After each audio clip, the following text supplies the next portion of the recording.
Hey everybody, my name's Ian, and today I want to tell you something. I want to tell you I love you. I want to tell you that I like you, that you're amazing, that you have everything you can possibly want, you can achieve. Now, some of those are true statements. The one true statement I will say, or the one false statement I will say, I don't love you. I don't know you. Maybe you're cool, but I am not one of those people that just loves everybody out the gate, like unconditionally. No, no, fuck that, dude. I have trust issues, and I do not. Yeah, I'll admit that. I don't let people in, but that's not what this conversation is going to be about. What I want to talk to you about is our potential, and I believe our potential starts to become unleashed when we start to love on ourselves. I'm not talking in the carnal sense, which yeah, go do that. Like I think that's healthy, for sure. But at the end of the day, when we give ourselves credit, when we give ourselves a little bit of grace, when we give ourselves God, that breath of fresh air that like, hey, it's gonna be okay, even if you don't think so.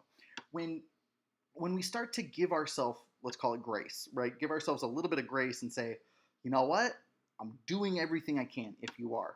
I'm doing everything I can to the best of my capabilities. If that's what you're doing, great. Right? Like you're gonna move things forward in any and every aspect of your life. However, when you take a step back and maybe let's say that you're not doing everything that you could or that you should or whatever that may look like, when you give yourself saying like, hey, today sucked, or the last hour sucked, or the last month or the quarter or a year, whatever it is, when when we start to give ourselves a little bit of space to be fucking human, and then after that space, start to give ourselves some love, saying, I love you. It doesn't matter that you don't have $1 million in your bank account. It doesn't matter the kind of car you drive, the kind of house you have. None of that shit matters. Is it a lot easier? Is life a lot easier when you have money? Abso-fucking-lutely it is. Period. It's easier because money makes things easy. It doesn't necessarily make you happy, but it makes things easier. So in those moments when you're bumping up against something or you're really frustrated or you're depressed or you're sad or you're fucking angry or whatever that feeling, that emotion is, and you're just not feeling it, or you're angry at yourself because you made a mistake or you didn't do something you should have done or you did something you shouldn't have, whatever it is, I truly believe that there is so much power, so much value in taking a step back and saying, I love me anyways. Um, and really not just saying the words, but like trying. I mean, saying the words is a good first step.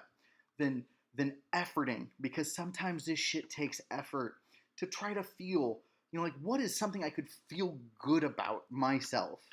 And this isn't like the woo woo bullshit which I'm about, but like it really does start to change your cognitive thinking, your the patterns that are starting to take place in your head. You just got to start to redirect those. And what I find and have found through my life is giving yourself a little bit of space, that it's okay to fuck up, giving yourself a little bit of space to say, I can do better, while at the same time not allowing yourself to stay in the fucking mire and the muck and the bullshit of, for months and years, as long as it may take, the shorter you're able to make that cycle where, like you acknowledge that something's wrong, or you're acknowledging how you're feeling, and then you start to give in and like pour into yourself that it's going to be okay, that, I'm not a fucking waste of space, I'm not a piece of shit, whatever the thoughts are that often go through people's heads. Give yourself some love, man, because nobody's perfect. If they tell you are, run the fuck away. That's what I know.